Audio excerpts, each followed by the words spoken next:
Hey guys, today I want to talk a little bit about Auriel, particularly what beginners should know when they're getting into Auriel. She's one of the best healers in terms of utility, as well as she has a decent amount of healing by herself, but if you combine her with a good damage dealer, then she ends up with a huge amount of healing. Her meta build kind of combines a little bit of everything, gives you the amount of healing you need while also the utility that you can have, and I'll explain a little bit of it when we get into the video. And then the common maps that she's good at are maps that either have one of two things. Either constant fights like Volskaya, Braxis, or Battlefield of Eternity, or maps that have a lot of wave clear that's required, because the heroes that she tends to do well with are heroes that have a lot of AoE damage. So Infernal Shrines and Tomb of the Spider Queen work well for her purely just because she has that extra utility and benefit from those types of heroes. When we get into a game, some of the things that I'd recommend practicing is knowing that her speed of her abilities. Her Swift Sweep, which is the level 1 talent I recommend, is kind of required because the problem is the higher rank you get, standing still for this long is just not what you want to do. So if you see I toggle my cooldowns, I can't move around while I'm doing any of these things, which is why Swift Sweep allows you to move in, use your ability, and move out. Move in, use your ability, and move out. And it just allows you to do more things much faster. So that's why I heavily recommend that.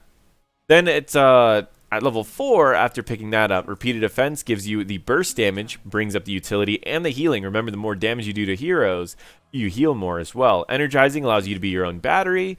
Then you get into Aegis. It allows the utility of saving one ally as well as doing more damage.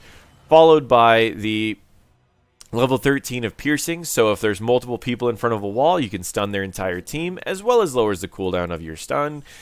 Followed by the Reservoir of Hope, which gives you the late game large burst heals that you want, and Shield of Hope, which gives you the late game survivability you want in case your heals aren't available. So what we're going to do is I want to show you the first major thing that you should be practicing on Ariel is positioning to where you're going to land stuns. Not necessarily just landing your stun when people are in front of walls. You need a position to where landing a stun against a wall is easy. If you saw that if I would have stayed in a normal support position there right here, I would never stun this Arthas because he's never going to go in front of a wall. But instead, I positioned off to the side where I was watching a specific wall, and the second that they get out of position, then you go for the stun. And it's a very important tool because it allows you to essentially watch for that, and understanding the range is also very important. So right here, I'm going to keep the Nazebo healed up, and I'm going to wait until Arthas goes in front of a wall, and I'm just going to stand in front of it and try to slam him against the wall. Right now, I'm looking at the turret in case he stands in front of that particular wall. That's the one that we're going to look at. You see that he's standing next to this wall here, so I'm going to reposition to where I can slam him against that wall when he steps up. It looks like he's not stepping up, but if he does step up, I'm going to be in range to slam him against that wall. And he's still playing a little safe. I like using Nazebo as my example, as Nazebo does a lot of sustained damage, and Nazebo also creates his own wall. In this case, do you see how I waited to use my stun? And I made it to where I didn't use my stun when he got close to me. I waited and I positioned myself to where I could actually land the stun. You can see with Nazebo, again, he has very sustained damage. He also creates his own wall. So that's what I recommend practicing first with her, is practicing, instead of firing off your E whenever you have it available, reposition to where it's easier to land it against a specific target so that they hit a wall. You want to practice this repositioning technique. Imagine that that's a wall and this is a team fight. I don't want to get right into the fight, but just quickly positioning like that is enough to where I can slam him against that wall. Same idea. Say, for instance, the wall is here, goes like this. You don't fire your E off randomly. You position to where you can slam them against the wall.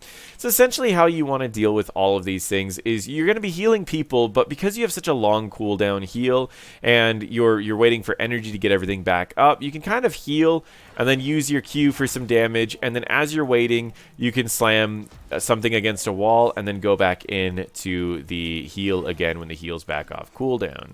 Practicing her slam and her sweeps are very important, but I also want to show you the level 7 talent, how you can be your own battery because they buffed her auto attack damage. Look how fast you can charge up this by simply auto attacking an enemy hero, and you can keep getting this all the way filled up. Once you get it filled up, it's easy to get the Reservoir of Hope stacks. So that's pretty much what I wanted to explain with Auriel. She's a very powerful healer that's surprisingly harder than you might think. A lot of people think that she's an easy healer because you just let someone else do all the work and then you heal. Yet her stun makes her have some of the highest burst damage that you're actually going to be able to see. And I want to show you this really quick. Let me complete my quests for a second. And let me position in a way where I can slam him against this wall, auto attack, and Q.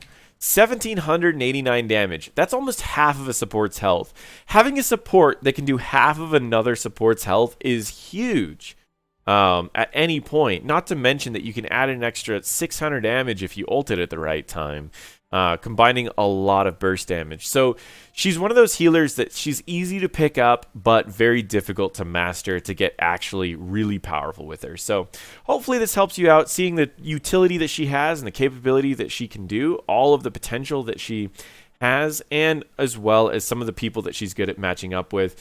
People overthink Gul'dan a lot of times, think that Gul'dan's like the best person to partner up with. I actually don't like her with Gul'dan. While they have a lot of damage that's good, Gul'dan's one of those heroes that needs healing to deal damage. She needs damage to do healing. So if you can get both the Gul'dan and the Ariel low, they're both useless. So they can be a very tricky combo because it's risk or reward. If everything's working out perfectly, they're a very strong combo. But if even at one point both of them get too low to fight, then you lose your healer and you lose your main damage.